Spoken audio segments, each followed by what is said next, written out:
To get the gradient of a line that contains these 2 points, I have to use the gradient formula, knowing the 2 points.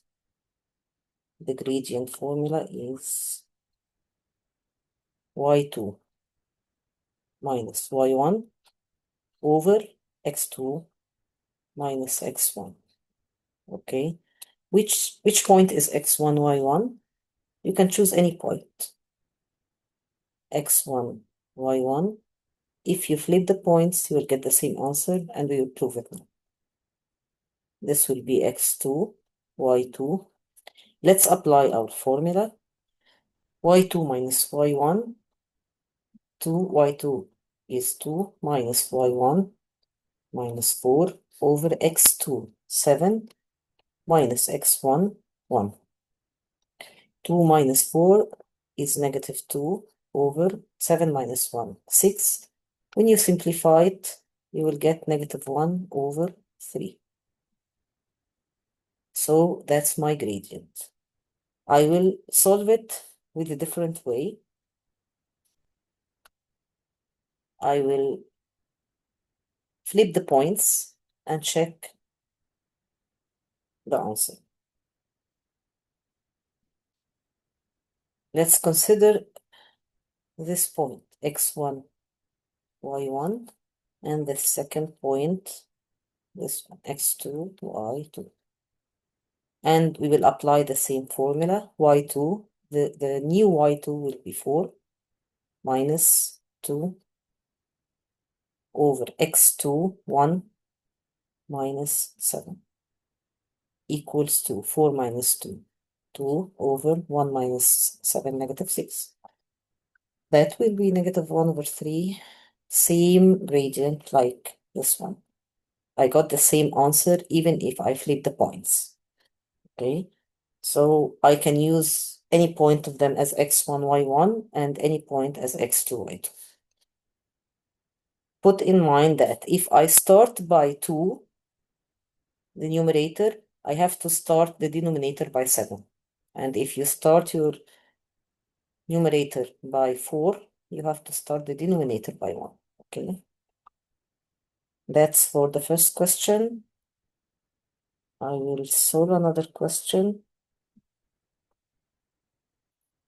Okay, this is another problem dealing with the slope or the gradient. We call this gradient or slope.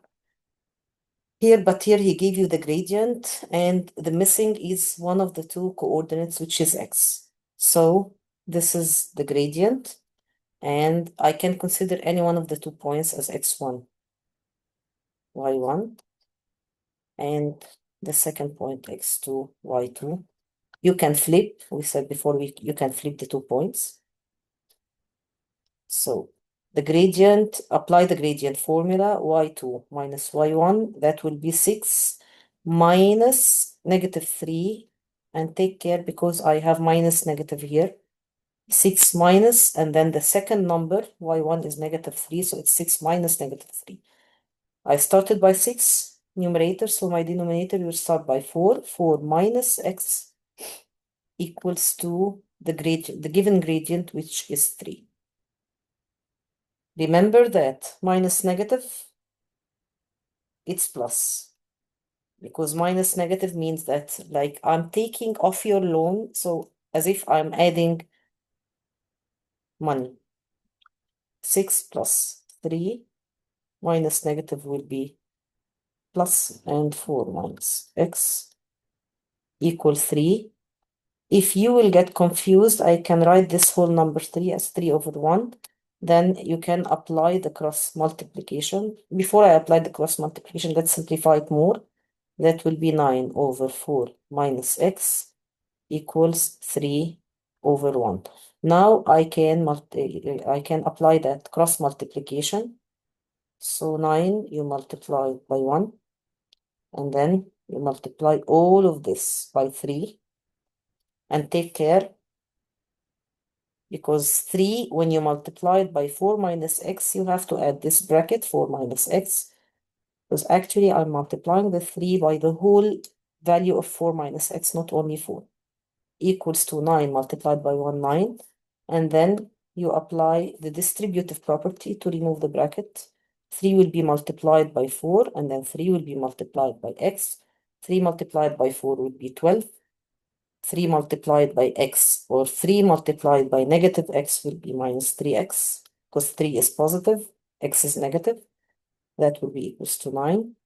Then, as we know, to solve these two-step equation, I have to separate the x. I prefer to move the negative 3x to the right-hand side and the 9 to the left-hand side to avoid dealing with a lot of negative numbers. Okay, or actually I will add positive 3 to the left-hand side, positive 3x to the left-hand side, positive 3x to the right-hand side. That will be 3x. And then the 9 you will move it to the left-hand side, subtraction, or you will subtract 9 from the two sides, the left-hand side and the right-hand side, to solve the equation. 3x will be equals to 3. Divide by 3 by 3, that will give you x equals 1. And now I got the missing value of the x coordinate. Okay,